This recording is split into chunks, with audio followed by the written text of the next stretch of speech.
we are discovering the world of chess. And what do you have to offer for us today? So we'll be looking at the topic of piece improvement, or otherwise called piece optimization. Mhm. Um, do you, RNA, find that sometimes your pieces are developed, but they're not really working in the most efficient way? Yes, I actually, in our first take, I already couldn't really answer this question like precisely, but yeah, there is this situation pretty much, yeah, pretty often actually, in the middle game.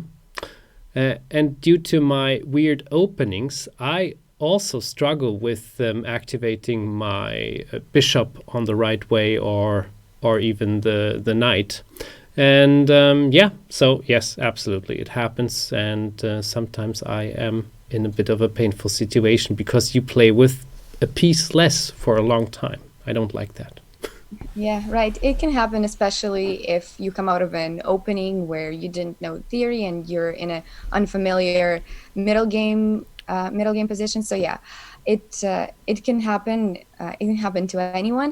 I don't think it's a particularly difficult skill to learn.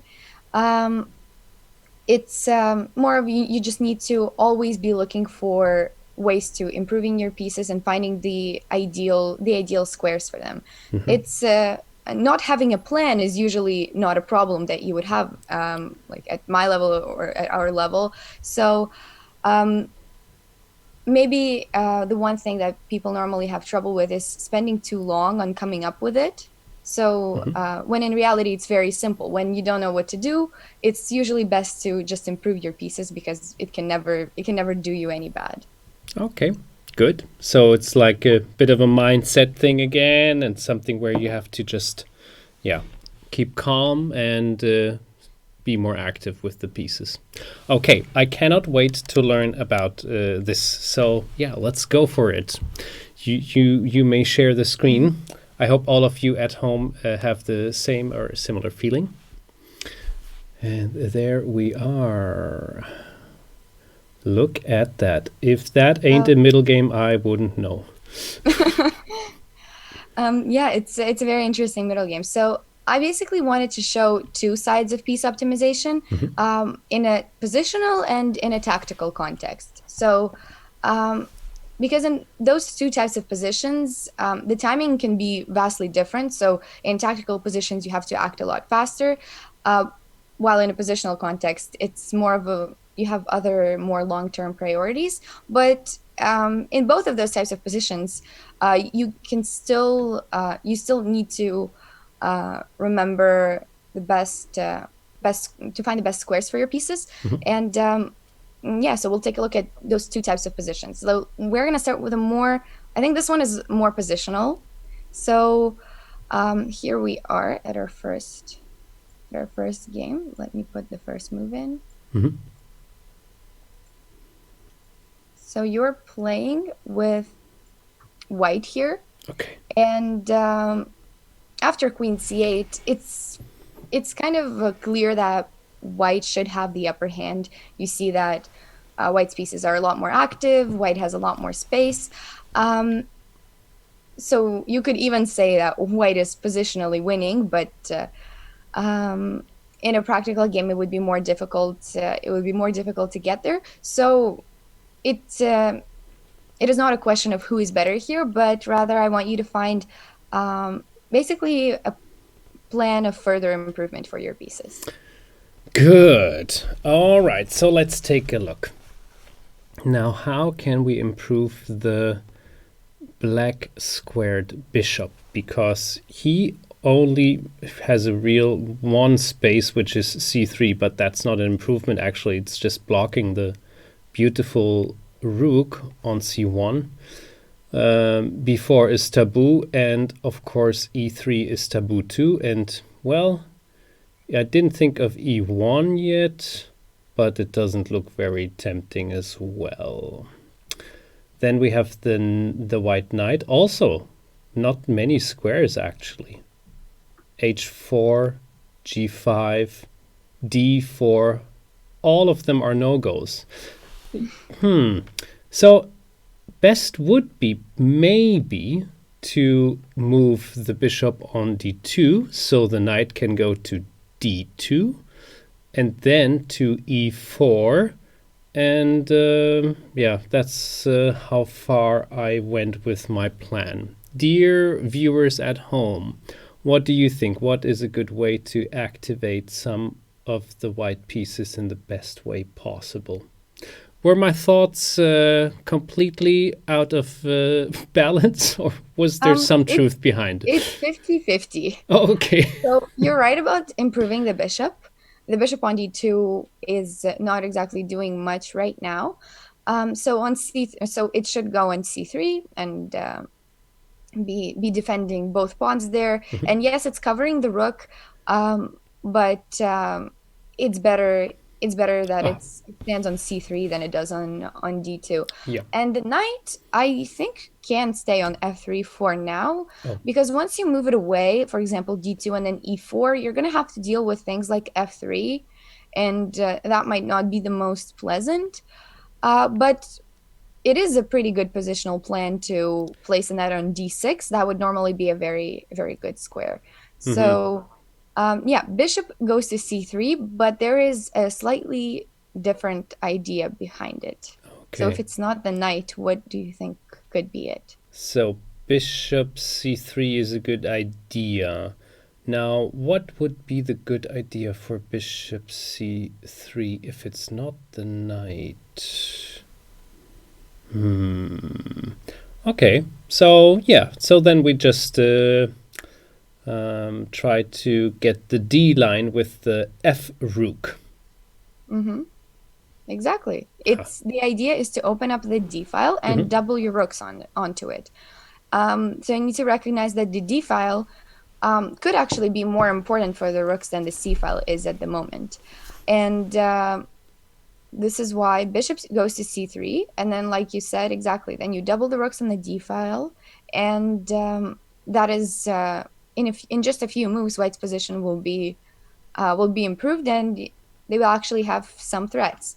So yeah, in those positions, let's say you just came out of the opening, or you're maybe deeper into the middle game, there are basically two questions that you need to ask yourself. One of them is, what is my worst placed piece? And in this case, it was pretty much, I think, the bishop. Or maybe we could argue that the rook is the worst because it's not even developed. So yeah, the one thing you ask is, what is my worst placed piece? And then that's how you know what you need to work on. And once you identify what needs to be improved, you can determine what that piece's ideal place is. And then you later see if you can get there. So it's basically what you did with this knight right here. You imagine that its best place would be on d6, and then you try to get there. And that's a very good mindset to have, because I find that in general, people a lot of the times are kind of stuck inside of the guidelines that they think they should be following, and they forget to kind of dream a little and think, what if my knight could get to d6? Like, what if I could bring that awful bishop from c8 to e4? And yeah, I think we're just used to accepting the position we have, but there's nothing wrong with letting yourself imagine the ideal scenario for all of your pieces, because you never know, it might give you some new ideas to bring that piece to its ideal square eventually. Nice. Yeah, you put this into words very nicely. Yeah, yeah. Never stop dreaming about possibilities, which is actually part of the creativity which chess has to offer. So if you can imagine where some of the pieces are going to, it's a nice thing. And of course, while we were talking about this, one imagination of this open D line is, of course, the threat to take the bishop on d7, which is a beautiful, nice trap with e6, for example. Yeah, so that is another idea which is no part of this knight. But then again, black is always making some moves, and then you have to adjust to those moves, and maybe the knight will at one point go to d6 then. Who knows? Yeah, exactly. Next time I'm gonna see Arne in his blitz games, just dreaming dreaming for 10 5 minutes minutes, straight. yes. Deals. Time's up. It doesn't matter. It was beautiful. I just imagined the whole time how I'm going to play e4 in the first move. Now, okay. Yeah. Yeah. So what we're doing with the position now as the next step. All right, so we will, let me, for some reason my arrows. Oh, the arrows are blocking or not working. So- Okay. Yeah. No, it's fine now. So, yeah, we play, it doesn't matter the move order, bishop c3 or rook d1. It was Okay. the same idea. And this is how the rest of the game went. So the reason why the king went to h8, it's like you said, there's always rook d7 threat. So that was the idea you saw beforehand. And so white is completing this positional plan of doubling the rooks, and now his pieces are more efficiently placed rather than the rook just being on c1 and looking at that knight on c6 forever. Very true. So yeah, so if you look at white's pieces right now, pretty much all of them are pretty well placed, but this is where an improvement of one piece can make a big impact.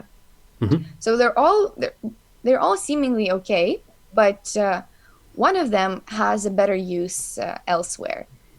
Try to find that idea. Okay, all of the white pieces, I like it because you're always talking like in those riddles, in those logic riddles, which also Frederick Friedel gives me very, very often. He loves to give us those riddles, and Yes, me too. So yeah, what is a good advantage for a white piece? Yes, people at home, take a look at the board. Probably you're able to set up the pieces just like this position right now easily. So, well, talking about this dream of the knight going to d6, how can we get there? That takes a long time. The rook has to move to d3. Right, and don't forget that that black can also try to focus on your weaknesses, right? He can play bishop, let's say bishop c7, and start attacking e5. That is true. Also, like as a matter of fact, I don't know how difficult or bad it is, but black didn't take the pawn on a5 yet, but it is still just hanging in the air, I guess. Is there anything bad which could happen? Well, maybe black has to concentrate a bit more to defend as first, of course. Yeah. Okay, now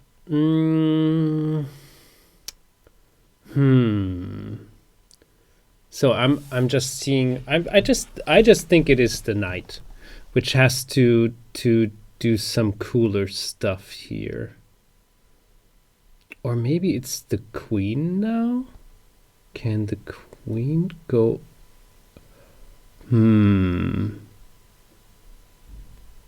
So interesting. I'm a bit stuck here. So I'm thinking about this 5-move maneuver of yeah, but it's a bit crazy. So I doubt it's even working. What is it? So the idea is to get the queen to either C, D, or E on the white squares, and put the bishop behind the queen, so I'm threatening mate. That's how simple I can think. But and there's just one move, which would be like, for example, G5, which is actually probably going to happen anyway. All of this makes no sense. No, I'm on a completely wrong track. I apologize. You're on a you're very, very close. It's so you. What was your move?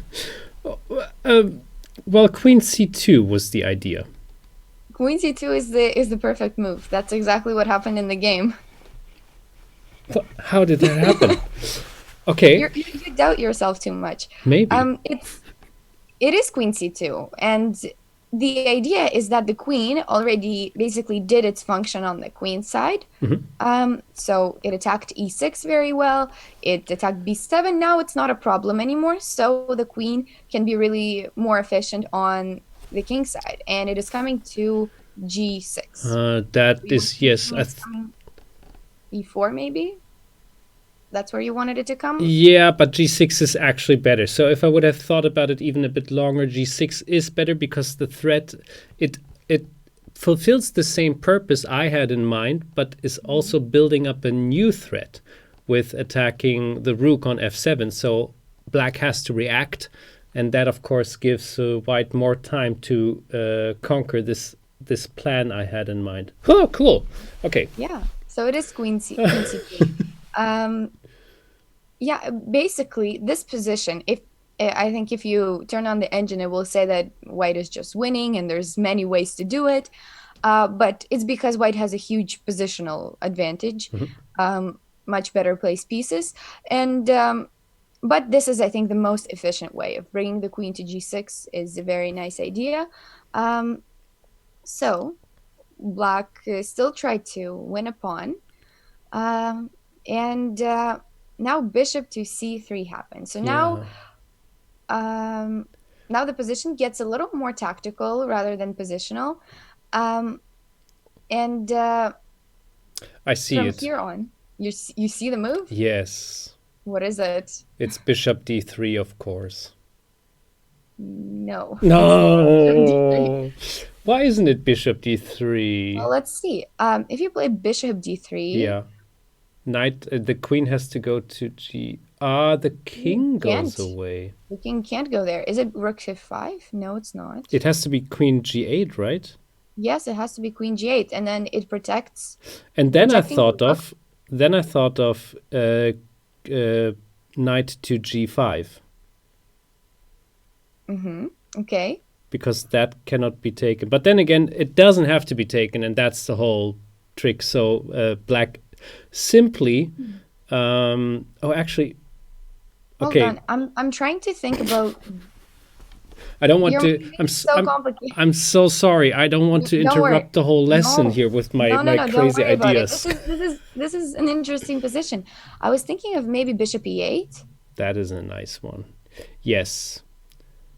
Bishop e8 is doing the trick, and because bishop e8 is actually the move, because after knight takes and the bishop takes back, the knight has to the queen has to move, and then unfortunately the bishop just takes the rook and white has a piece less.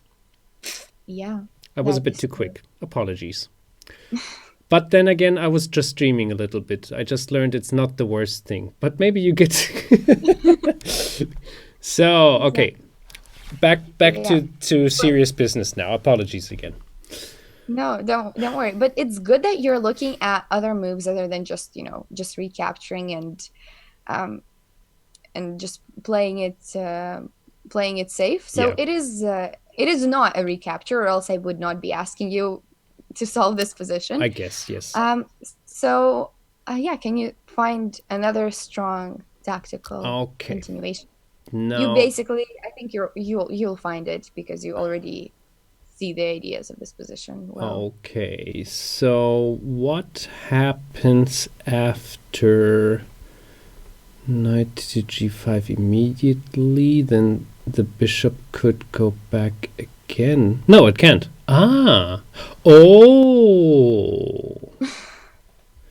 So you found something? Yeah. So what happened? Yeah, I just have to find the good defensive move for black after knight g5, because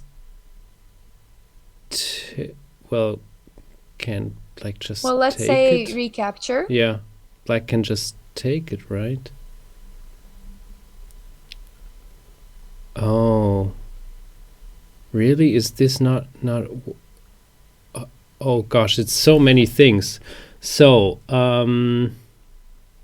keep looking. Yeah. So knight gives a check on h5. The king has to move to g8. That's actually where the king didn't want to move to. And now I can see all those plenty of options. Yeah, this has to work, right? The rook takes on d7. Exactly. That's the Yeah. tactic I wanted you to find. Yeah, this is what happened in the game, and this is the Very most nice. forcing continuation. Um, Let me go back to my arrows Sure. because they are not working. It was rook. It was rook d7 Hmm. first. That's why. Um, Yeah, I made a mistake by um, changing the direction of the game like that. it Yeah. doesn't. It doesn't make a difference. I don't. True. I don't think it should. Because you can always give this check. There is nothing which can Actually, avoid it. no, it doesn't. Maybe it just makes black hold on a little longer. Uh huh. Um, that way because yeah, you have your queen h5 check regardless, but I don't think it should make too much of a difference. And yeah, so now if the rook takes here, you still have um, the same tactical Yeah. ideas, and Uh, you will win at the end this will here. go into a mate. Yeah. But in the game, they captured back with the queen, and we got we basically we basically get this position. How Oh. would you evaluate it? Do you think Huh. It's not over. Well, yeah, from this position, no, it's black. It's black's turn. Okay, I thought just. yeah, I think I'm quite happy with white here. Simply because the black king is quite open. I can exchange another piece. That's a threat. I can even give some mate threats. Have some more tactics. so do you think it's like an easy win for white, or is there still some fighting Most chances? Yeah, good question. I understand what you're going to. No, white has to be very careful. There's always this little threat of what is it called in the last row? Back Check rank? back rank. Thank you, back rank mate. And of course, the pawns on A and B can become pretty powerful. We don't want to have that. Yeah, and the pieces can work together after all. So yeah, I think white has the advantage, but it has to be proven, of course, to win Okay. this. Well, you're not wrong. It definitely has to be proven, but it's not as difficult. It's not as difficult as it seems. It's if black had more pawns, then maybe it would still be a fight. But the way it is, the queen is really, really strong here. It Hmm. is much stronger than rook and knight. Actually, we're back at our topic of imbalances, right? It's not one of those ambiguous imbalances. It, it's not exactly one where there is counterplay for the side with a rook and piece. The queen is really powerful here. One reason for it is because the king is in danger, so that's usually a big factor. Which whoever's king is in danger, um, that's the side who has it way more difficult. And the pawns are rather weak and can be attacked pretty efficiently by the white queen. So Hmm. it is quite clearly a winning position. It's not really ambiguous here. I don't think black has too many chances to make this a fight. They're not coordinated. They're not really strong enough to do it. Okay. Um, yeah, but the game continued. But again, I don't think it's really too big of a fight because you just create a passed pawn for white, and then you slowly start picking up b7 and a6, and yeah, it should be completely winning for white. But it's still worth it to sometimes look at endgames like this, especially because, like I said, this is an imbalance, so it's not a position that you're used to playing, and it can be a little confusing sometimes. Yeah, good um, point. yeah, but overall, this is a fairly simply winning position. White is just too easy for white to pick up all of the Yeah. pawns.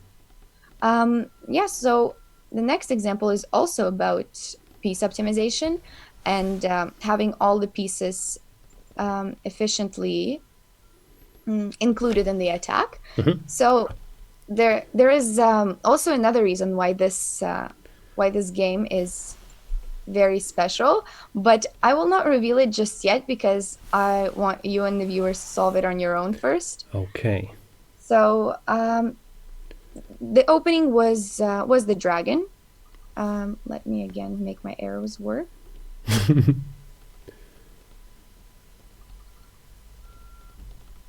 Okay, so the opening was the accelerated dragon, I believe, and this variation with the knight on g4, it makes an exchange of it makes an interesting exchange of this knight for this knight.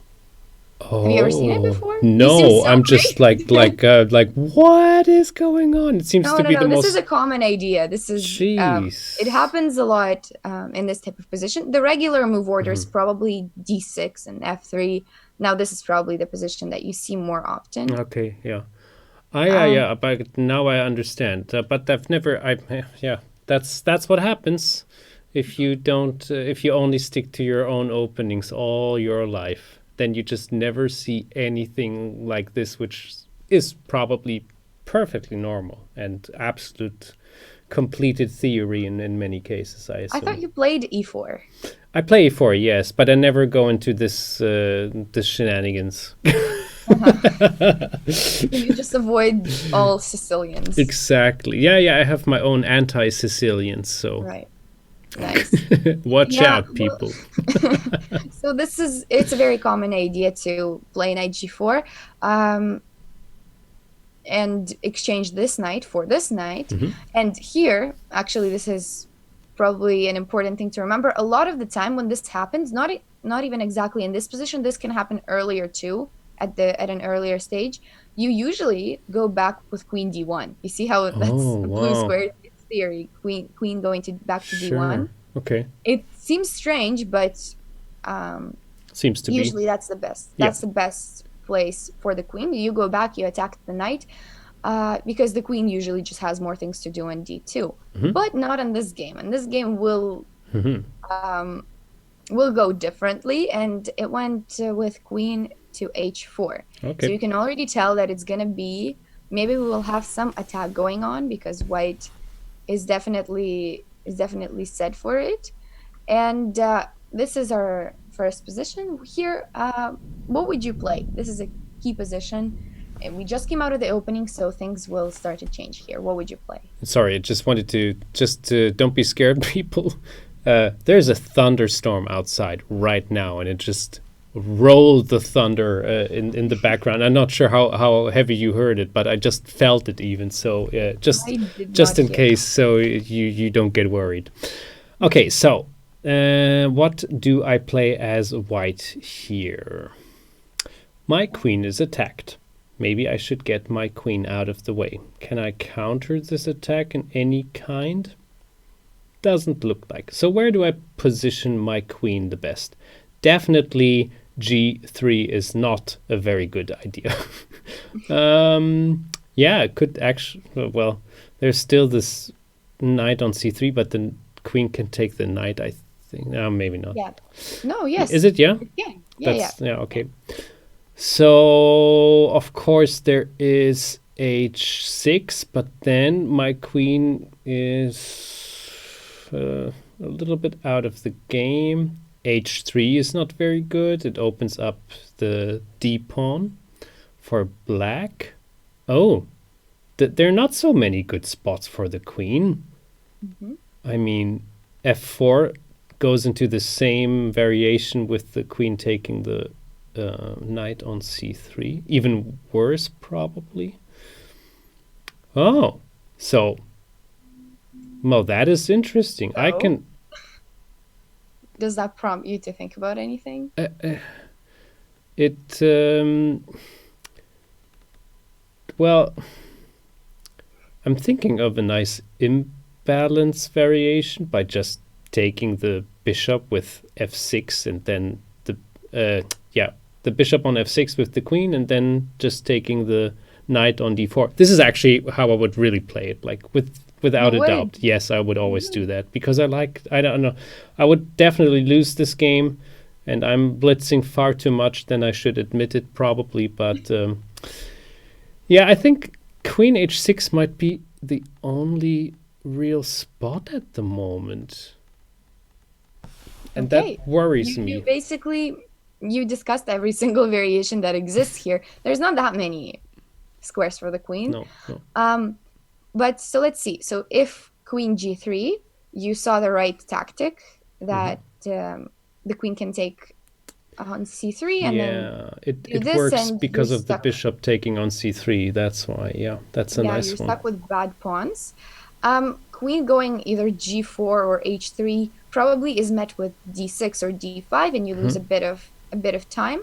Queen h6 is probably what was expected in the game by black here, because after that you can just calmly retreat and you make a draw and Terrible.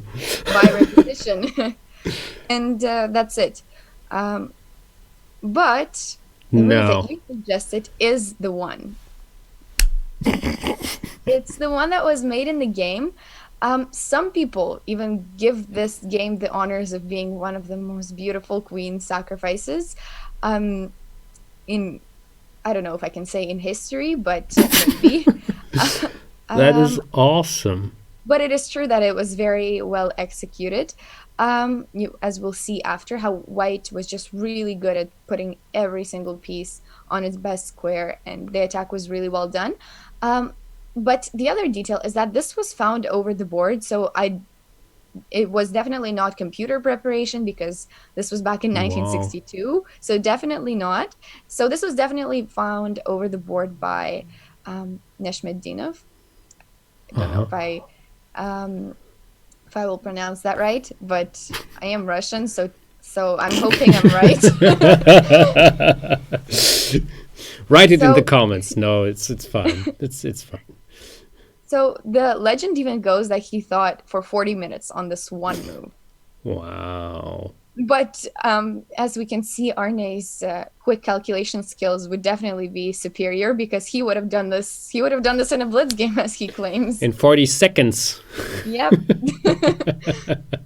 What do you think? What's the longest that you have ever thought on one move? Do you have one moment where you remember, like in a classical game?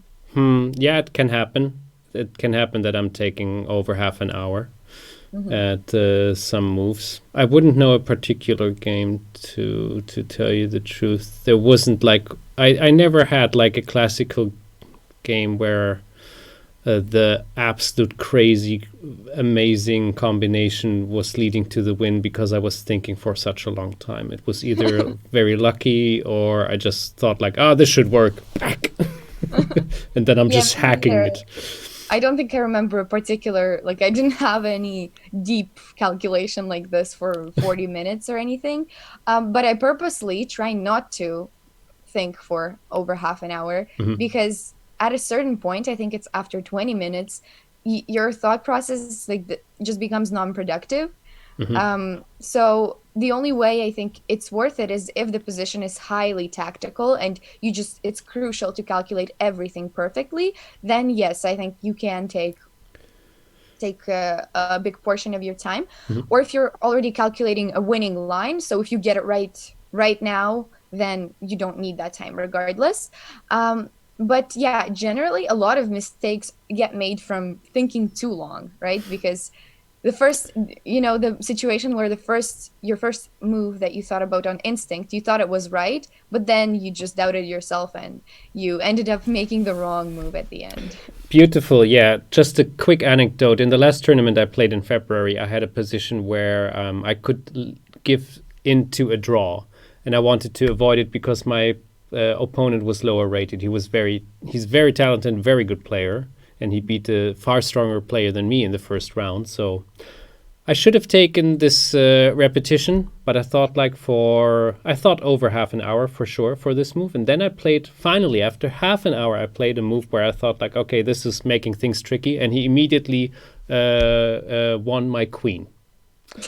It was so crazy, and the moment I made the move, I was just shaken because he played the move, and you don't need much time to play this response in 30 seconds something. Yeah, so yeah, absolutely. If you think too long at one point, you go into a spiral of non-productivity, as you said correctly. Yes, I Yeah, felt that. yeah. It can definitely happen. Probably you at home too. Yeah. Yeah, so well, back to the game, Black will of course accept the queen, but first he went knight e2 because that just discoordinates White's pieces a little I bit. thought of this. Yeah. Yeah, because he has to bring back the knight, so it's just that in between move.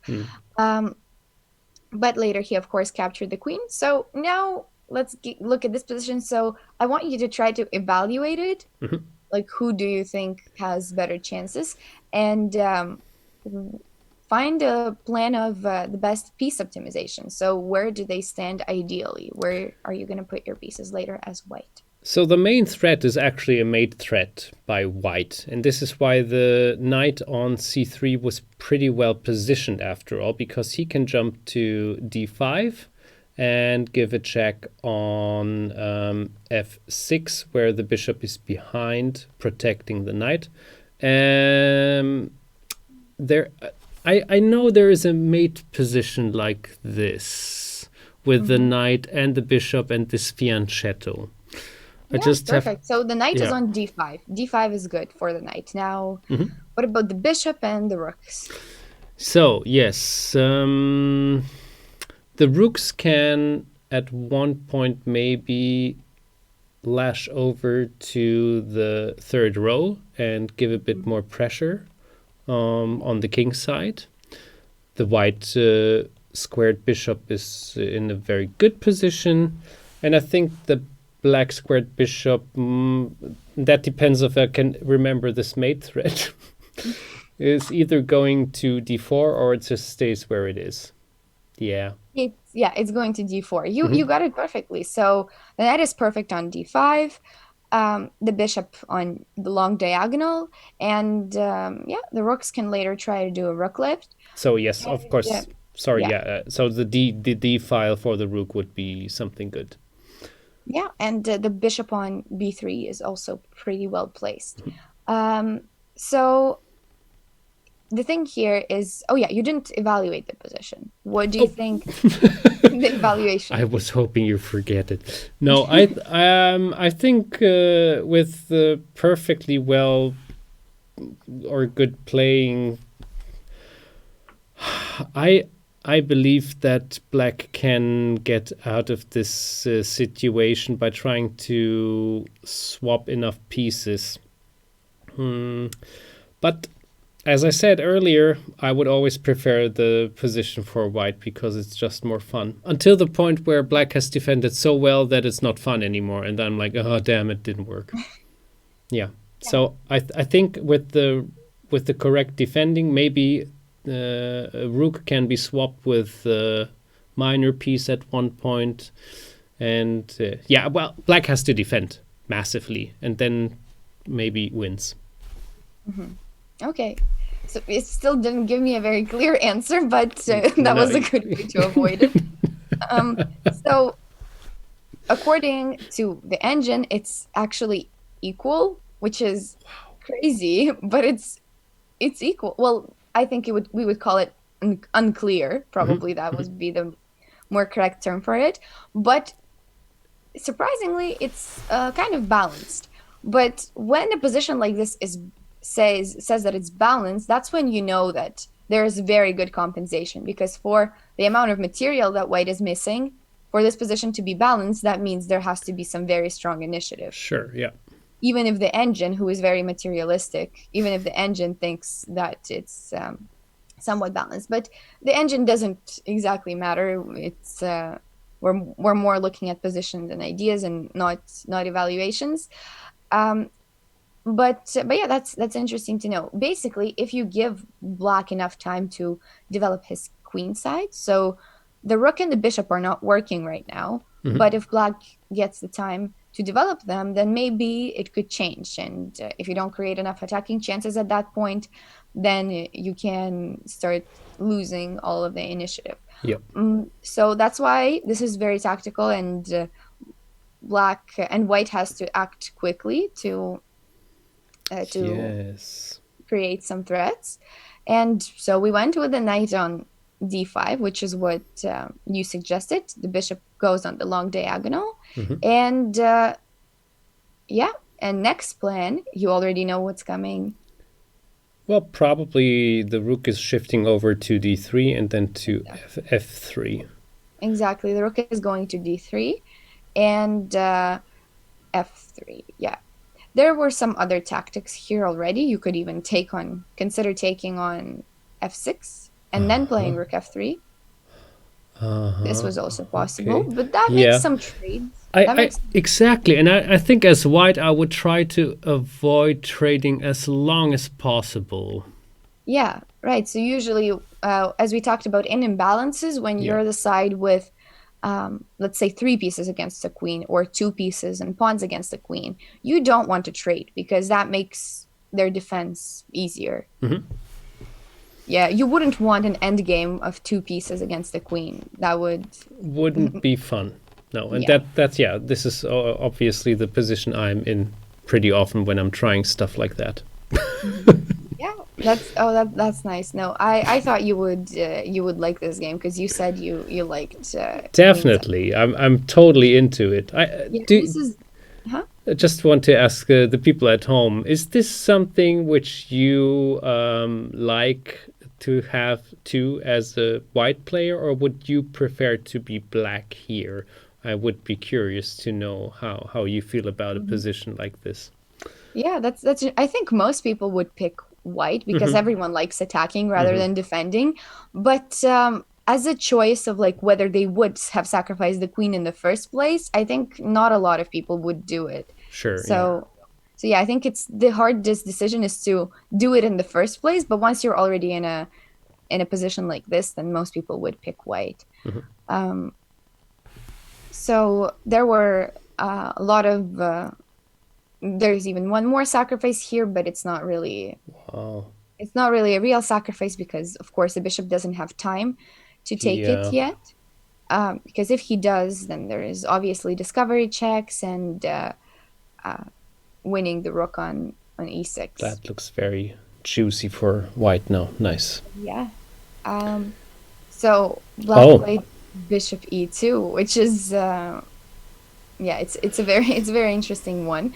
But at this point, it's still not clear. There's still a lot of tactics for uh, for black for white to even find and for black to take care of. mhm. But let's maybe get to how the rest of it went. So if you see, basically all of white's pieces are working super well. Okay, the rook on f1 is not working, Sure. but Everything else is in a everything beautiful else is. spot. Yeah.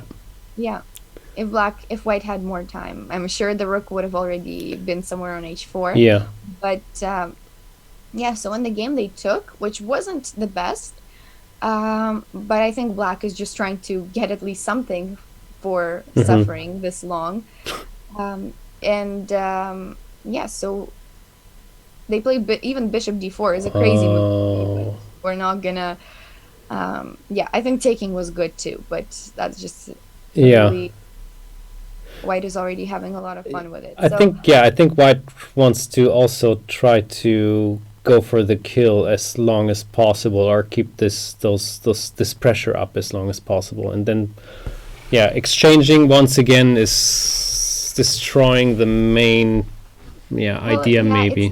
it's not really an exchange though. You can just take the rook and be done with it. But maybe he's also just making fun of the opponent a bit that your rook on e5 is just so bad that I don't even want to take it from. Yeah, there's time for that too. So this is the position that we get to, and I want you to try to find the final tactic. So we're already done improving our pieces. They're all at their ideal Yes. places. And So even the piece which wasn't very good is gone now. So problem solved. yeah. Okay, so white is in this absolute beautiful spot here. Now, what happens if I take the... Oh, then... Okay. Well, yeah, well... is it working? Rook takes, queen takes, check. That takes... And then this one? I don't know. I have to calculate a bit more. people at home, can you see the last and final tactic here? So let me speak out my thoughts, but they are maybe not correct. So I would take the rook on e5, and then I believe... no, is it? No, it's not working. No, I'm wrong. It's not working because e5 just takes back, and Or then... Yeah, I think either e5 can take back, Yeah. or If the queen takes g5, I see some problems with rook h8, king takes h8. Oh, actually, is it even necessary? Maybe I can just take d6, and the mate threat has to be conquered somehow. But there's queen c1. Maybe you can run away from checks. Yes. You could run away from checks. I think so. Hopefully, yeah. So then it would work. But because like you said, after king e2, there is no check anymore. Mm-hmm. Is there? Yeah. What after king f2? Yeah, after king e2. I think there's there are checks. C2. Yeah. Oh, a beautiful game. No doubt. Okay, now I have to concentrate again. So it has to be something nice with... Oh, that looks beautiful. I mean, it has to be more forceful because I don't think this taking the rook on e5 is working. So what happens after the bishop takes on f7? Okay. I think... Bishop. Yeah. Oh, damn it. It doesn't show. No, don't look at the squares. Don't worry. Chess base is sometimes like it shows it because my engine is not turned on, and I see. So of course I thought of king. That it's right. I thought of rook gives a check on h8, and that has to be taken, I think, because otherwise the queen would have been taken, and then of course the royal what's it called? Royal fork. That was the name. Yeah. Exactly. And is it over? Yeah, okay. It is pretty much over. You're so disappointed that there's no mate. But no, this is pretty much over. There's way too many pawns that... Well, yeah, 2 extra pawns right now. True, yes. For white. And that's very good considering he also has the 2 pieces. Yeah. But yes, this is a completely winning endgame. It's not... it's not going to be difficult to win. But amazing. Yeah, I don't think it's disappointing that it didn't end in mate, because it's still like something so simple like this endgame is still enough to win it. But that's one of the games that I really like showing people, because it's I honestly think it's one of the nicest queen sacrifices that I know, because it's just the pieces just work so perfectly after. They just all went the exact squares that they needed to go, and it wasn't a sacrifice that could immediately be calculated, but it was a long-term thing, but tactical at the same time. All right, time to unshare the screen, and I have to ask you the question. So first of all, to recapitulate what I've learned today, which is very nice, because if you can think about what is your worst piece and how can you put your pieces into action a bit better, it leads often to those tactical ideas, which are so much fun in chess, of course. And so it is worth to take a look at how your pieces can evolve.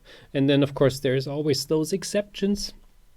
We just had this example where the rook is, the one single rook is not part of the game, but white has to be quick. White has to attack fast. So in some cases you just have to leave a piece there if it's if the exception of the rule is taking control here. What was the question I wanted to ask? Oh yeah. So the calculation of taking the queen. So this is something which takes a lot of time.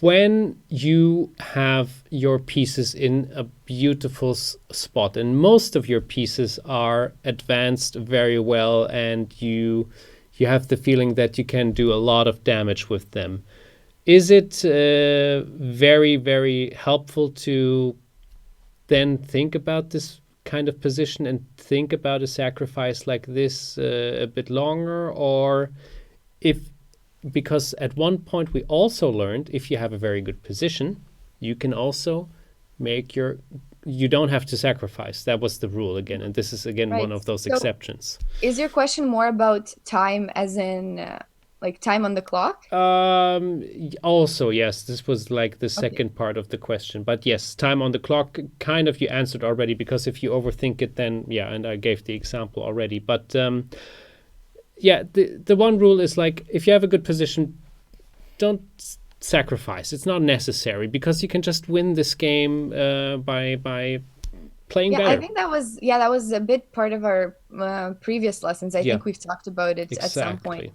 But yeah, that's why I think it's just this is applicable basically anywhere, because even if most of your pieces are developed, there's still always a way to improve one of them, right? There's still always a piece that's a little less active than others. You'll never have all of them at perfect squares. Yes. So I think you can always find a way of improvement of pieces, but of course you don't always have all the time in the world. So if it's a highly tactical position, you might have other more urgent priorities, maybe your king or some other calculation to do. But about spending the time on your clock to think about it, it's very interesting. It's a very interesting thing to think about, because there's no like perfect way to just spend your time. It really depends on you. Maybe you're someone who needs more time in the end game, so you would save up, let's say, half an hour for your end games, that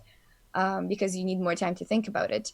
Or maybe you know that openings are your weakest point, and you need to spend some time in the opening to actually get to a not losing position out of the opening, because if you don't, then that's what you'll get.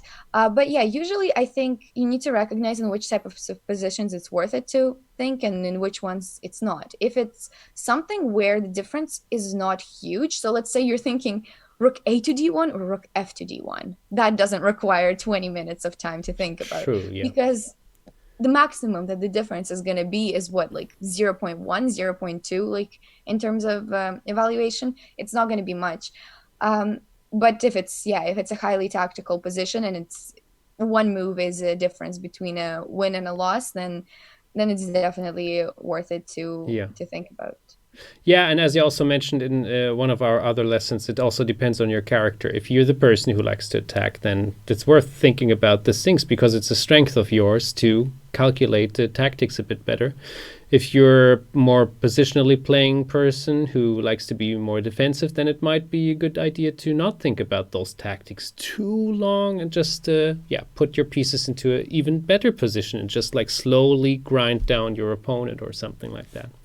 Yeah. And of course, I can answer the question myself about the position just now, because any other way, you were showing it. It would have been a draw with repetitive moves at one point, and there was really no perfect or nice spot for the queen at this point. So that's why the opponent or white thinks a lot about, like, okay, that's going to be a draw, or I'm going to be in a worse position, or I'm going for this massive move here, but I have to think about this for a long time. Yeah, I think a lot of the nicest sacrifices actually happened because they barely even had a choice, right?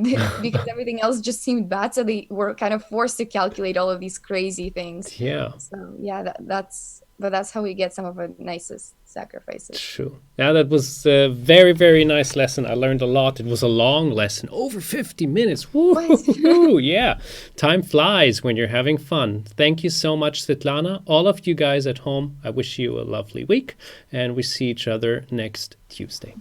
Bye-bye. Bye.